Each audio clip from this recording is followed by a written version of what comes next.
The small conference room fell silent as Dr. Vargas finished her presentation.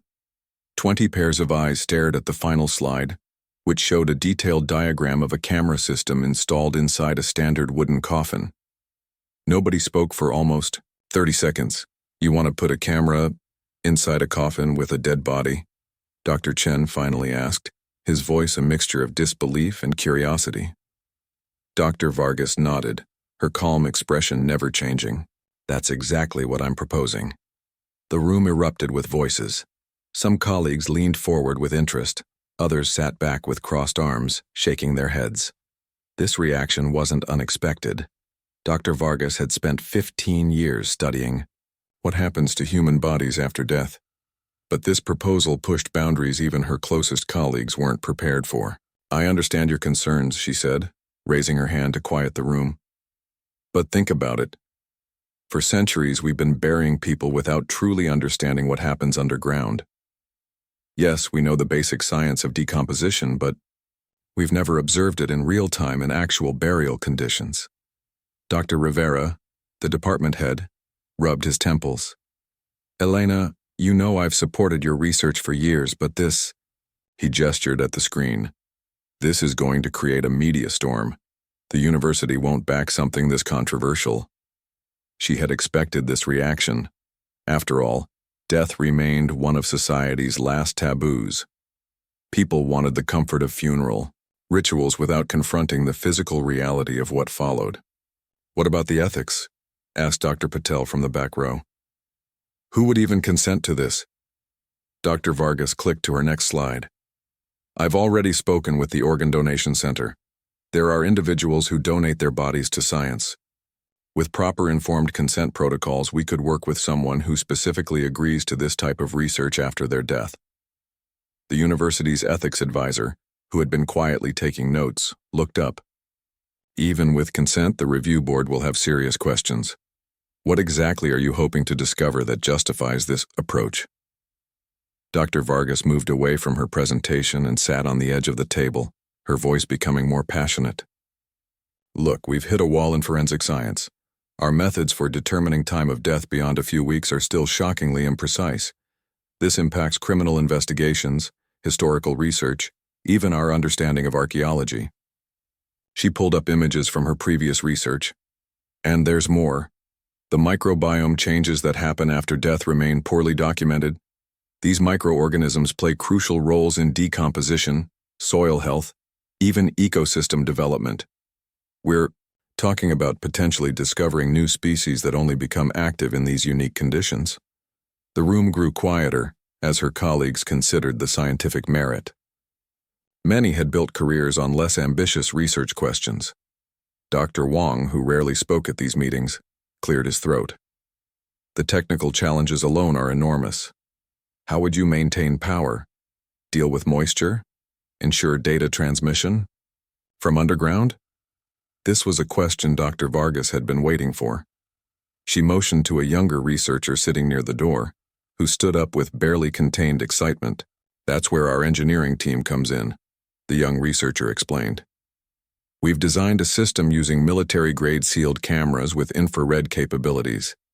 The power issue was tricky, but we've developed a small radioactive battery similar to what's used in deep space probes. It can power the cameras and sensors for over 5 years." He clicked through several technical diagrams.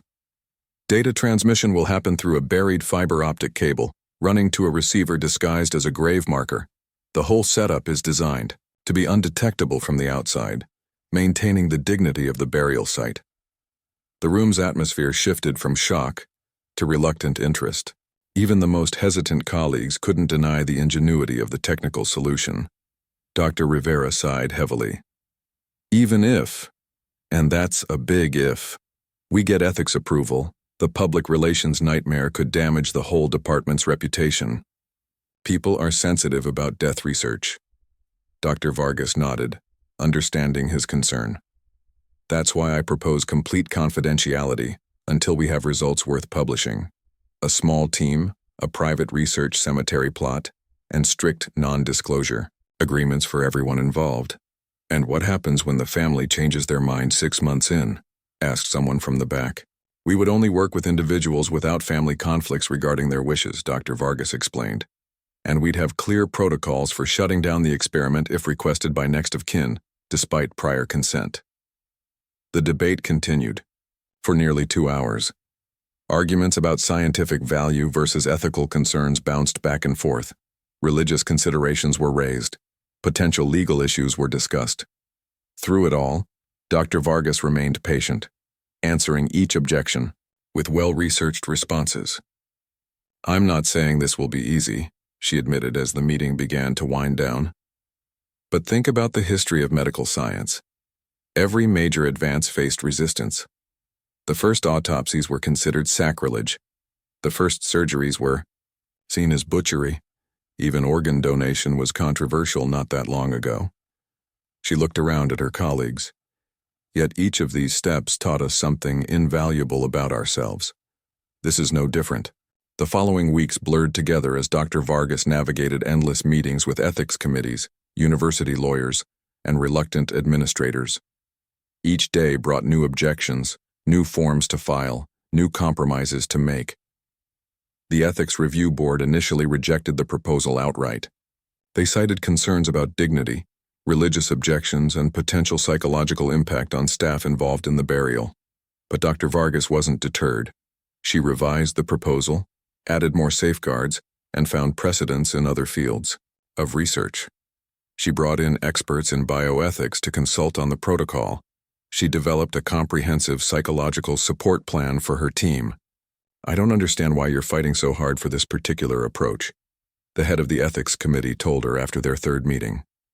"There are less controversial ways to study decomposition." Dr. Vargas thought about her grandfather, whose murder case had gone cold because forensic scientists couldn't pinpoint his time of death accurately enough to narrow down suspects. That personal connection had driven her career choice, though she rarely shared the story. "Because sometimes we need to look directly at what makes us uncomfortable to make real progress," she answered simply. 4 months after her initial presentation, Dr. Vargas received the email she'd been waiting for. The project had received conditional approval, with a list of restrictions and requirements longer than any research protocol she'd ever seen. That same afternoon, the organ donation center called. An elderly former physics professor had passed away. Before his death, he had specifically requested that his remains be used for innovative research that others might shy away from. His profile matched their strict criteria perfectly. The reality of what lay ahead suddenly hit Dr. Vargas. This wasn't just an idea anymore. There would be no more hypothetical discussions or theoretical debates. Soon they would actually do what many considered unthinkable. She called an emergency meeting of her core team, the only ones cleared to know all details of the project. "It's happening," she told them, her voice steady despite her racing heart. "We have approval and a potential subject who matches our criteria. If we're going to move forward, I need to know that everyone is still committed." The team exchanged glances. They had all weathered the months of debate and preparation together. "The cameras and sensors are ready," said the engineering lead. "We've tested them in simulated environments. They work exactly as designed. The modified coffin can be prepared within 48 hours, added another researcher. "The secure server for data collection is set up and isolated from university networks," said the IT specialist. One by one, each team member confirmed their readiness and commitment. They had all joined the project knowing its controversial nature. Those who couldn't handle the ethical complexity had already left. 2 days later, Dr. Vargas stood in a small private room at the university's research facility. On a table before her lay the specially designed coffin with its hidden technology. The team worked silently, checking connections, testing sensors, and verifying that everything functioned perfectly. "System test complete," announced the lead engineer after running final diagnostics. "All cameras operational, sensors reading normally, battery at full capacity." Dr. Vargas nodded, feeling the weight of the moment. "Thank you all for your courage in pursuing this research. I know it hasn't been easy." She glanced at her watch. The remains would arrive within the hour. The burial was scheduled for early tomorrow at the research cemetery, a quiet, unmarked section of land owned by the university's science department. Whatever we discover, she told her team, will change how we understand what happens after we die. That knowledge is worth the difficulty of getting here. As they waited, Dr. Vargas couldn't help but wonder what the cameras would reveal once they were sealed underground. Would the results justify the extraordinary measures they'd taken? Or would they face all this controversy only to confirm what was already known? Only time would tell. But for now, as the first scientific team to attempt such an observation, they stood at the edge of the unknown, ready to shine a light into one of humanity's final mysteries. The morning of the burial arrived with a heavy fog that clung to the research cemetery, making the scattered headstones appear and disappear like ghosts.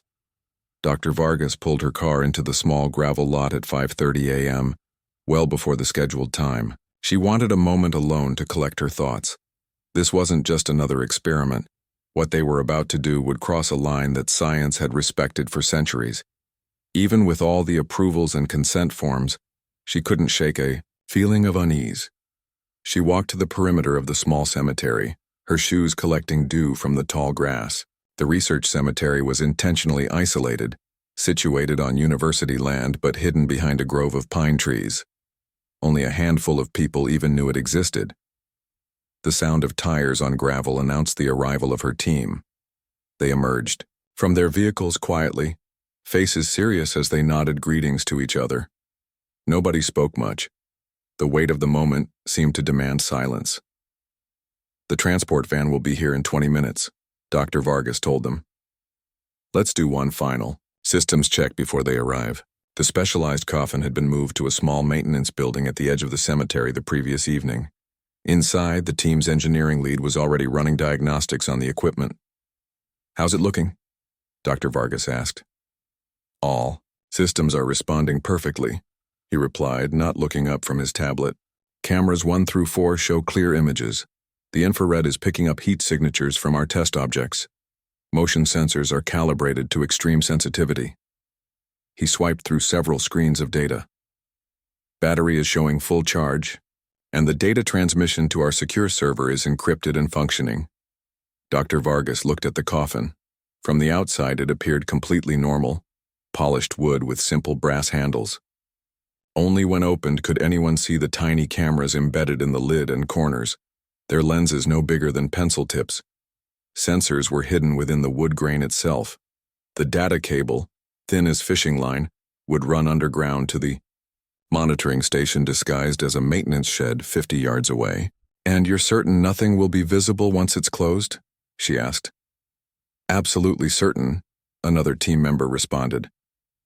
"We've used military-grade microcameras. Even if someone were to open the coffin later, which won't happen, they'd need to know exactly where to look to spot anything unusual." The funeral home van arrived precisely on schedule. 2 solemn-faced men in dark suits stepped out and approached Dr. Vargas. "Dr. Vargas, I'm Mr. Harrison from Westlake Funeral Services. We have the subject for your research study." She nodded. "Thank you for your discretion. We have everything prepared." The body of the former physics professor had been prepared, according to the research protocol: minimal embalming, no makeup, dressed in simple clothes. As the funeral home workers carefully transferred him to the special coffin, Dr. Vargas studied his face. He looked peaceful, as if sleeping. His donation paperwork had included a handwritten note explaining his decision. "I've spent my life pursuing knowledge. In death, I wish to do the same." "We need 10 minutes alone to complete our preparations," Dr. Vargas told the funeral home staff. "Please wait in the van." Once they left, the research team moved with practiced efficiency. The engineers made final adjustments to the camera positions. The data specialist ran a last transmission test. The forensic expert placed small temperature and chemical sensors at strategic points around the body. "Starting recording," announced the lead engineer. A small green light blinked once on his tablet, then disappeared. "All cameras are now live and transmitting." Dr. Vargas nodded. "Close it up." The heavy lid was lowered slowly. Just before it closed completely, Dr. Vargas whispered, "Thank you for your contribution to science, Professor." The click of the latch seemed unnaturally loud. In the quiet room, the burial itself was brief and simple. No religious ceremony as per the professor's wishes. Only Dr. Vargas spoke a few words about the importance of scientific progress and the courage of those who donate their bodies to research. The small group of researchers stood in a semicircle around the grave, watching as the coffin was lowered into the earth. As the first shovelful of dirt hit the coffin lid, Dr. Vargas glanced at her tablet. The cameras were still transmitting perfectly, showing the sudden darkness and the sound of soil hitting wood. It was working. Back in the monitoring station, the team gathered around the main screen, which was split into 4 views from different angles inside the coffin. The infrared cameras provided clear images despite the complete darkness. "It's really happening," whispered one of the younger researchers. "We're actually seeing inside a buried coffin in real time." Dr. Vargas allowed herself a small smile. After months of planning, arguments, and doubt, they had succeeded in creating this unprecedented window into the final journey we all eventually take. "Now we wait," she said. "And we watch." The next few days established their new routine. Team members took shifts monitoring the feeds, logging observations, and maintaining the equipment. Security guards were posted discreetly around the cemetery perimeter, explained away to the public as part of a routine campus security upgrade. On the 3rd day, the university president requested a private meeting with Dr. Vargas. "I've been getting questions," he said once they were alone in his office. "The ethics committee is nervous. Some faculty members have heard rumors. I need to know exactly what's happening with your project." Dr. Vargas had prepared for this. She opened her laptop and showed him the live feed, careful to use angles that preserved dignity while demonstrating the scientific nature of their work. "What you're seeing has never been documented before," she explained. "We're already collecting valuable data on temperature fluctuations, gas emissions, and the earliest stages of natural decomposition." The president looked uncomfortable but nodded slowly. "And you're certain nobody can identify this research site?" "Absolutely certain. The cemetery is unmarked. The monitoring station looks like maintenance equipment. We've taken every precaution." He leaned back in his chair. "I'm trusting you to handle this with extreme care, Dr. Vargas. The slightest hint of scandal could damage this university's reputation for years." "I understand completely." By the end of the first week, the team had settled into a rhythm. The initial excitement had given way to the methodical process of data collection. Every hour, readings were taken. Every change, no matter how small, was logged and analyzed. Dr. Vargas insisted on taking the overnight shift herself, twice a week. Something about the quiet hours between midnight and dawn helped her think more clearly. The soft hum of equipment and the glowing monitors created a cocoon of concentration around her. It was during one of these late shifts, 11 days into the experiment, when she first noticed something unusual. At first, she thought it was the equipment glitch. A brief flash of light on camera 3, the one positioned near the subject's midsection. She rewound the footage and watched again. There it was, a faint bluish glow that appeared for less than a second. She checked the sensor readings. Nothing unusual in temperature, no methane spike that might explain some kind of natural combustion. She made a note in the log, but didn't wake the rest of the team. One unexplained light anomaly wasn't worth an emergency call, but 2 nights later it happened again. This time, the glow lasted nearly 3 seconds, and there was something else, a slight movement in the subject's right hand. Not the expected settling or shifting from decomposition, but what almost looked like a twitch of the index finger. Dr. Vargas felt her heart rate increase. She checked and rechecked the footage, slowing it down frame by frame. The movement was definitely there. "This isn't possible," she whispered to herself.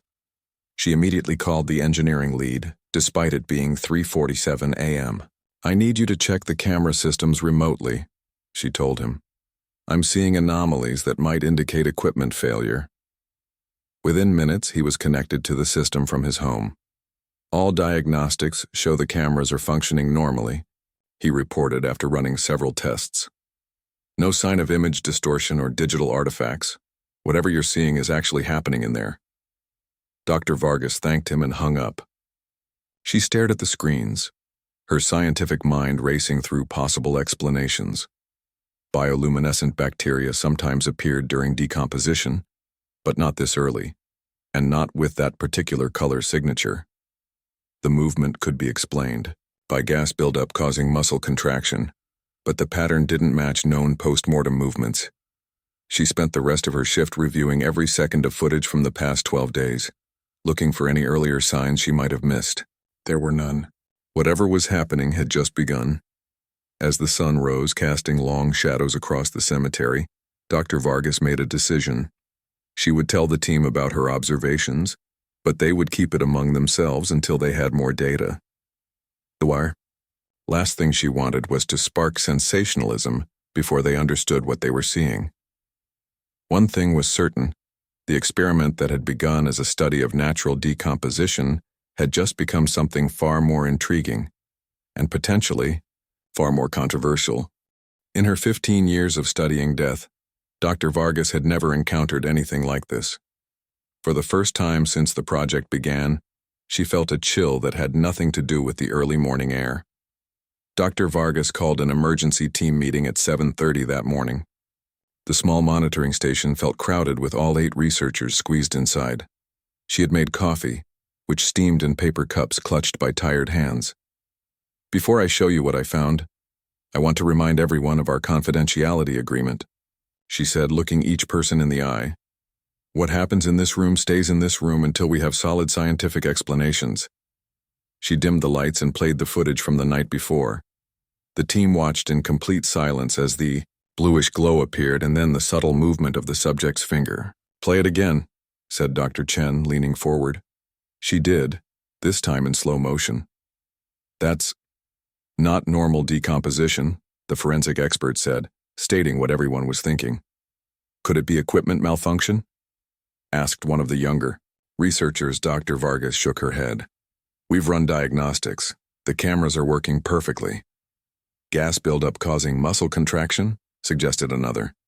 "Possibly, but the pattern is unusual and it doesn't explain the light," Dr. Vargas replied.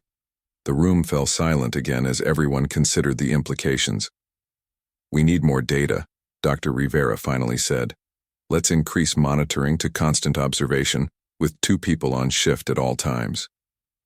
Dr. Vargas nodded. "I agree. And let's add more sensors. I want to measure electromagnetic activity, radiation levels, and get more detailed chemical analysis." The engineering lead looked concerned. "Adding equipment now would mean disturbing the gravesite. Someone might notice." "We'll do it at night," Dr. Vargas decided, "and we'll disguise it as routine maintenance work." That evening, under cover of darkness, 3 team members carefully dug down to the data cable leading from the coffin. They installed additional sensors without disturbing the coffin itself, then covered their work so thoroughly that by morning, no one could tell the ground had been touched. The expanded monitoring began immediately. Each shift now had 2 researchers watching the feeds, recording observations, and ready to alert the entire team if anything significant happened. For 2 days, nothing unusual occurred. The normal processes of early decomposition continued as expected. The team began to wonder if the strange phenomena had been a one-time anomaly. Then, just after midnight on the 14th day of the experiment, it happened again. The blue glow appeared stronger this time, lasting nearly 20 seconds. The new sensors immediately detected an electromagnetic surge unlike anything they'd expected. "It's putting out energy readings similar to a small battery," reported the engineer on duty, his voice tense with excitement. Dr. Vargas, who had been sleeping on a cot in the back room, rushed to the monitors. "Any movement?" "Not yet. Wait. There." The subject's entire right hand twitched visibly, fingers curling slightly before relaxing again. "Get everyone in here now," Dr. Vargas ordered. Within 30 minutes, the entire core team had assembled, bleary-eyed but alert with adrenaline.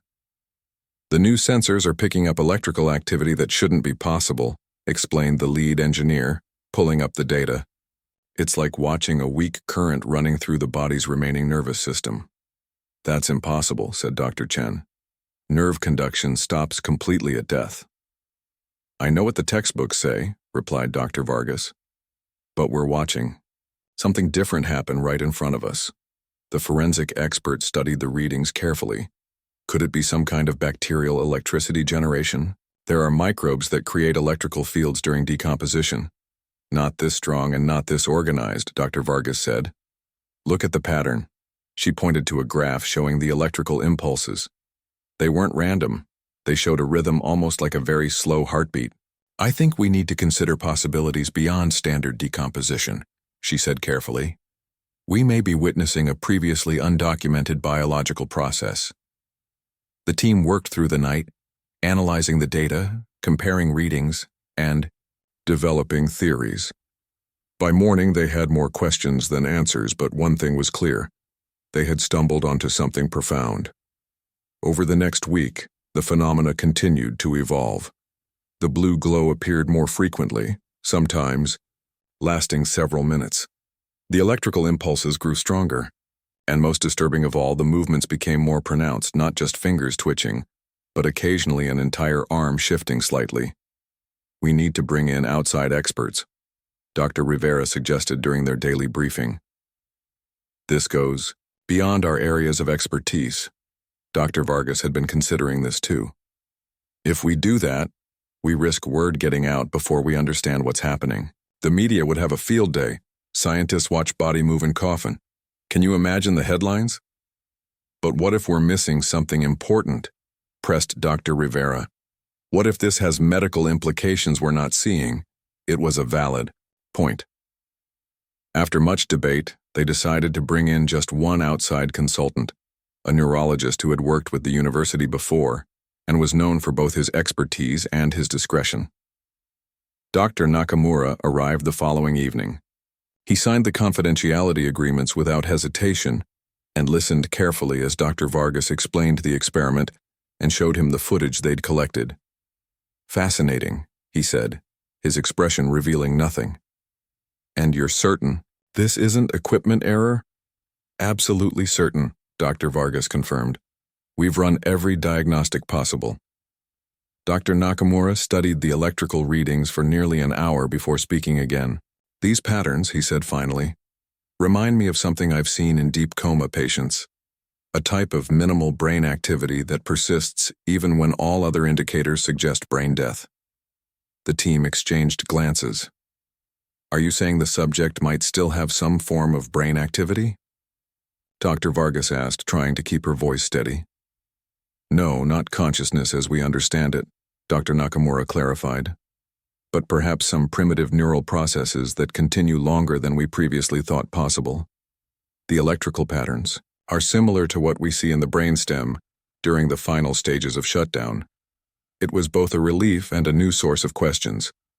If some neural activity continued after clinical death, how might that change their understanding of death itself? Dr. Nakamura stayed for 2 more days, helping them adjust their monitoring equipment to better capture the electrical phenomena. Before leaving, he gave them one piece of advice. "Whatever you're witnessing is scientifically significant, but be prepared for how the public might interpret it. People have deep emotional and spiritual beliefs about death. This research could challenge those beliefs in uncomfortable ways." His words proved prophetic sooner than anyone expected. The following day, a security breach was discovered in their computer system. Someone had attempted to access the video feeds remotely. "The attack was sophisticated," reported the IT security specialist. "They didn't get through, but they knew exactly what they were looking for. This wasn't random." Dr. Vargas immediately ordered additional security measures. Passwords were changed. The monitoring station was placed under 24-hour guard. The data transmission system was reconfigured to use multiple encrypted channels. "How would anyone even know what we're doing?" asked one of the researchers. "We've been so careful." Dr. Vargas had been wondering the same thing. "Someone talked," she said grimly, "or someone's been watching us more closely than we realized." The atmosphere in the team changed after that. What had been excitement mixed with scientific curiosity now carried an edge of paranoia.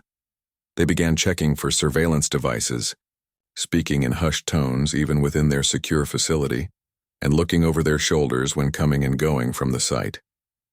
Despite the security concerns, the research continued. And the phenomena in the coffin grew increasingly strange. By the beginning of the 4th week, the blue glow had become almost constant during night hours. The electrical readings showed complex patterns that defied explanation, and the movements, while still subtle, had become more coordinated. "It's almost like watching a system reboot itself," observed the engineer during one late-night monitoring session. Dr. Vargas had been thinking along similar lines.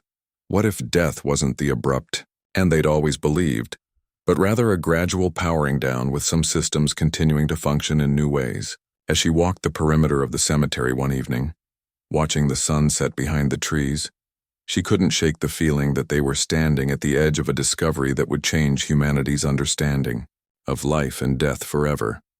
What she didn't know was that their work had already attracted attention far beyond the university, attention that would soon force their carefully controlled experiment into the spotlight in ways none of them had anticipated. Dr. Vargas arrived at the monitoring station just before dawn, coffee in hand, to find the night shift team huddled around the main screen with expressions of disbelief. "You need to see this," said Dr. Chen without preamble. It started about an hour ago. On the screen, the blue glow had intensified dramatically, bathing the coffin's interior in an eerie light that made the high-definition images look almost unreal. But what truly stunned Dr. Vargas was the pattern of the light.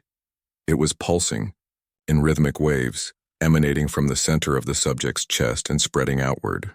"Are you recording this?" she asked, setting down her coffee with a shaky hand. "Every second," confirmed the engineer. "And that's not all. Look at the electromagnetic readings." The data showed a surge in energy unlike anything they'd recorded before, organized, patterned, almost like a code. "It's communicating," whispered one of the younger researchers. Dr. Vargas shot him a warning look. "Let's stick to scientific observations, not interpretations. What else are the sensors picking up?" "Temperature has increased by 2 degrees around the subject's core. Unusual microbial activity has spiked in the last 3 hours. And there's something else. The composition of gases in the coffin has changed. We're seeing higher oxygen levels than should be possible in a sealed environment." Dr. Vargas tried to process this information through her scientific training rather than the growing sense of unease she couldn't shake. "Let's get everyone in here. Full team meeting in 30 minutes. By 7 a.m., the entire research team had gathered, watching the footage in stunned silence. The phenomena continued unabated, pulsing light, electrical signals, and occasional subtle movements that seemed increasingly purposeful. "I think it's time we considered what we're really looking at," Dr. Rivera said finally. "This goes beyond unusual decomposition." "What are you suggesting?" asked Dr. Vargas, though she suspected she knew. "The organized electrical patterns, the light generation, the oxygen production. It's like watching a new biological system emerging. Not human life as we understand it, but something different." The microbiologist on the team had been unusually quiet. Now she spoke up. "I've been analyzing samples from the soil around the coffin. The bacterial composition has changed dramatically in the past week. I'm seeing species I can't identify, microorganisms that don't match anything in our databases. This new information shifted the atmosphere in the room. They were no longer just observing an unusual phenomenon. They were potentially witnessing the emergence of something entirely new to science. We need to see it directly, decided Dr. Vargas. Not just through cameras. The suggestion sent a ripple of unease through the team. "You mean, open the coffin?" asked someone. Dr. Vargas nodded. "We need samples of whatever is causing the light. We need to analyze the microorganisms in situ. Camera footage can only tell us so much. That would compromise the entire experiment," objected Dr. Rivera. "Not to mention the ethical considerations. We promised minimal disturbance." "The ethical landscape has changed," Dr. Vargas countered. "If we're witnessing the development of a new biological system, we have a scientific obligation to document it properly." The debate lasted for hours.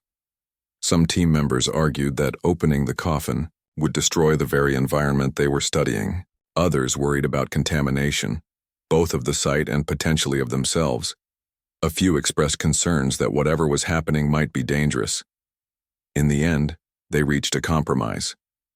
They would extract core samples from the coffin, using minimally invasive techniques, similar to those used in some forensic investigations. It would allow them to collect material for analysis without fully disturbing the environment. The procedure was scheduled for midnight. A small team would perform the extraction while the others monitored from the station.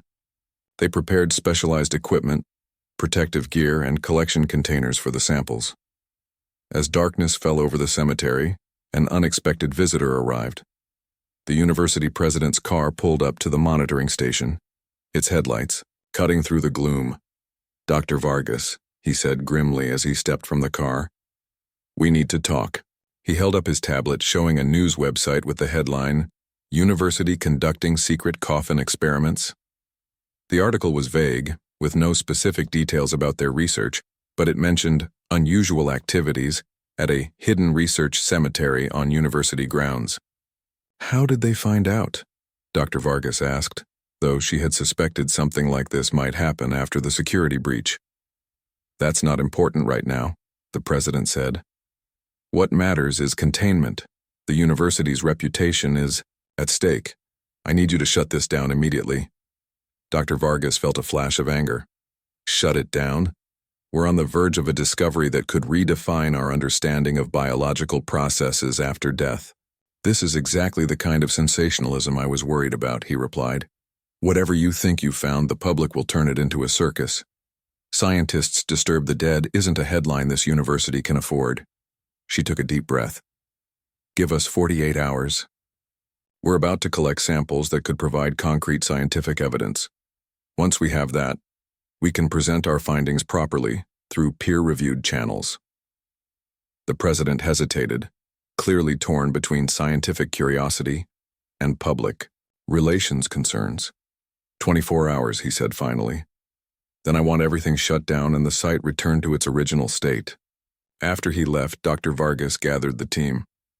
"Our timeline has been accelerated. We proceed with the extraction tonight as planned, but we need to work quickly. By this time tomorrow, we need preliminary analysis of the samples." The extraction team donned protective suits that covered them from head to toe. Each suit had its own oxygen supply, not because they expected toxic gases, but because they wanted to minimize contamination in both directions.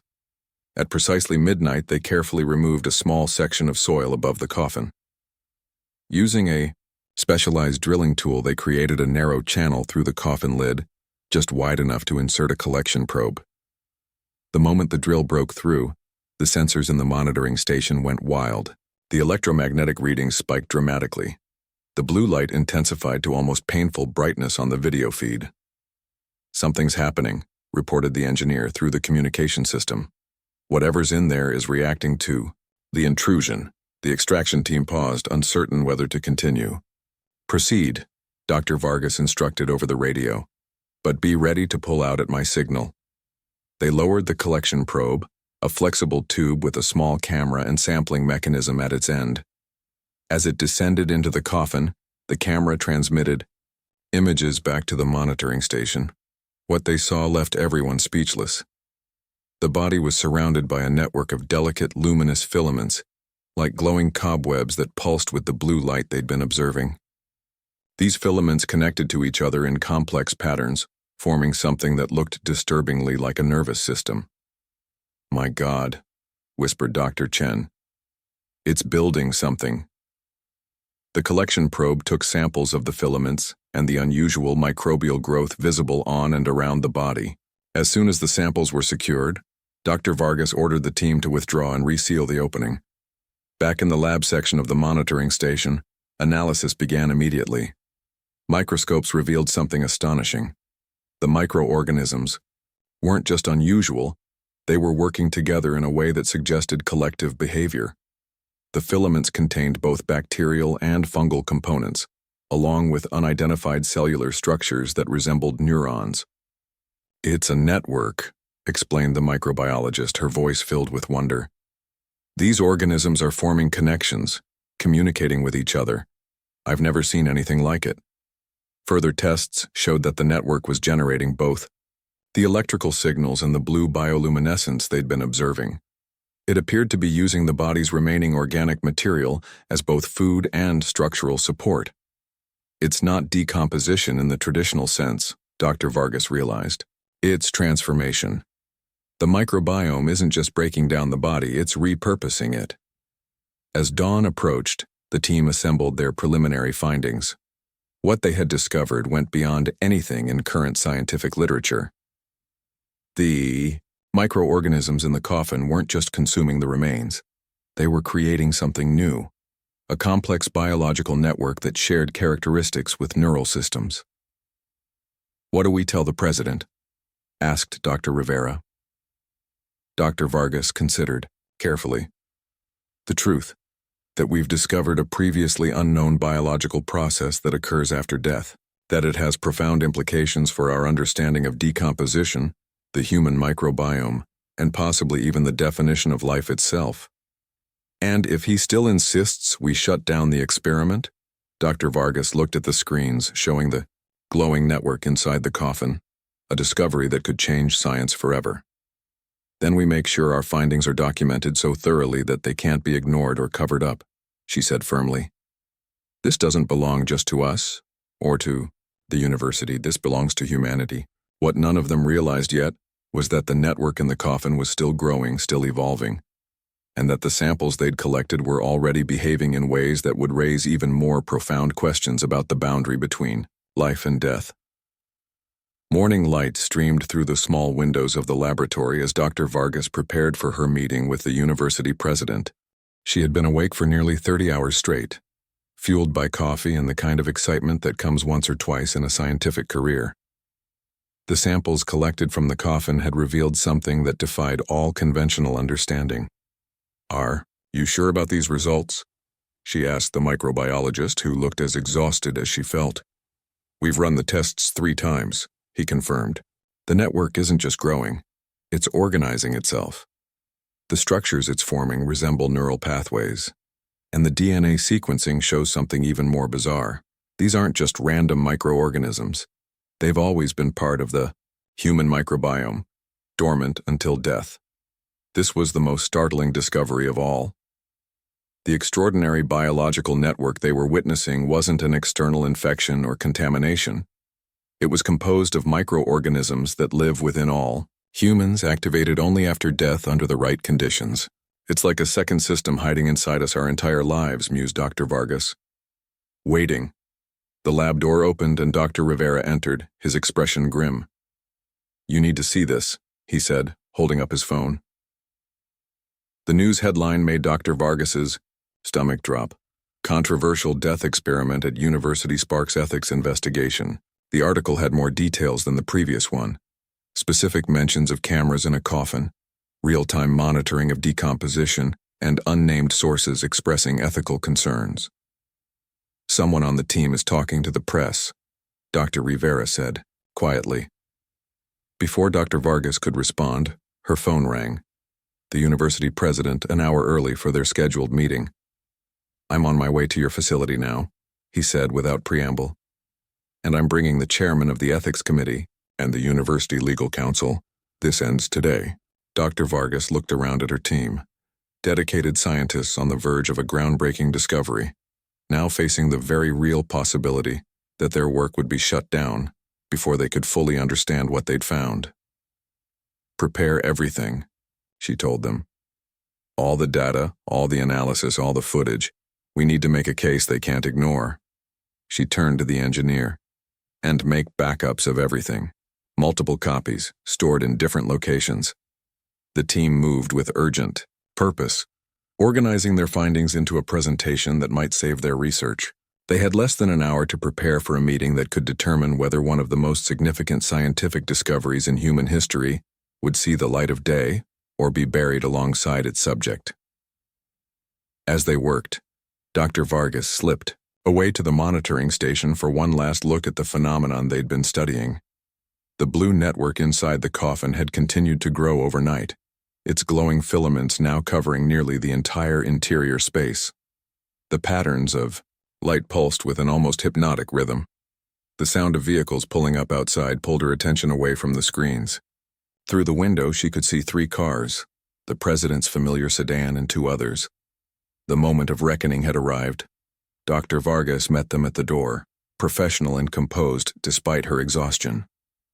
"Dr. Vargas," the president began, coldly, "this is Dr. Howard from the Ethics Committee and Mr. Patel from Legal.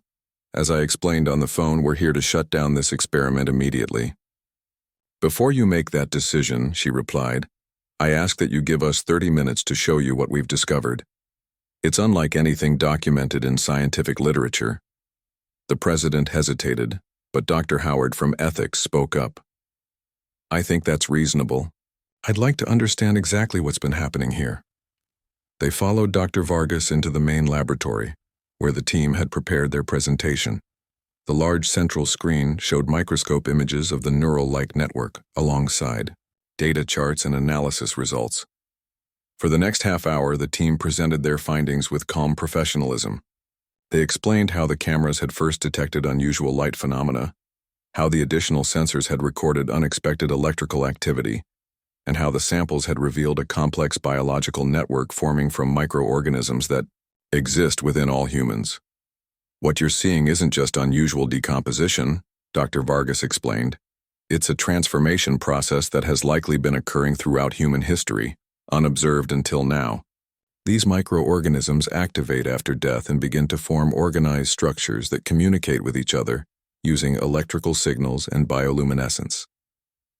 Dr. Howard studied the microscope images with growing interest. "And you're certain these organisms exist in all humans? They're not contaminants?" "We've confirmed it through multiple DNA analyses," responded the microbiologist. "They're part of our natural microbiome. They only become active under specific conditions after death." "What's the practical application of this research?" asked Mr. Patel, the lawyer. Besides scientific curiosity, it was a fair question, one that often determined whether controversial research would receive continued support. "The immediate applications are in forensic science," Dr. Vargas explained. "Understanding this process could revolutionize how we determine time of death, but the long-term implications go much further. These organisms create electrical patterns similar to neural activity. They're essentially building a primitive communication network, using the remains as a foundation. This could transform our understanding of biology, medicine, and possibly even consciousness itself." The university president, who had been silent during the presentation, finally spoke. "The ethical concerns remain. You're essentially experimenting on human remains in a way that many would find disturbing." "With full consent," Dr. Vargas reminded him. "The subject specifically requested his remains be used for innovative research." "And the security breach? The media attention?" "That's unfortunate," Dr. Vargas acknowledged. "But it doesn't change the scientific significance of what we've found." The 3 visitors stepped aside for a private discussion. The research team waited anxiously, aware that years of potential research hung in the balance. After several tense minutes, the president returned. "We have a compromise," he announced. "The experiment as currently designed will be concluded today. The remains will be removed and given a proper burial, as originally planned for after the research period." Dr. Vargas started to object, but he held up his hand. "However," he continued, "you will be permitted to establish a new research protocol, focused specifically on the microorganisms you've discovered. The university will provide a dedicated laboratory and additional funding, on the condition that all future research adheres to strict ethical guidelines and maintains complete transparency." It wasn't ideal, but it was far better than a complete shutdown. They would lose the ability to observe the network's development in situ, but they would be able to continue studying the organisms themselves. "We accept those terms," Dr. Vargas said after a quick glance at her team. The following day was filled with careful dismantling of the experiment. The coffin was respectfully removed from the ground, the cameras and sensors detached, and additional samples collected for the new research program. As Dr. Vargas watched the funeral home staff prepare for the delayed burial, she felt a mixture of emotions. Scientific excitement about the discoveries they'd made, regret that the original experiment was ending, and a profound sense that they had glimpsed something that changed the very definition of life and death. 6 months later, Dr. Vargas stood at a podium, facing a packed auditorium at the International Biology Conference.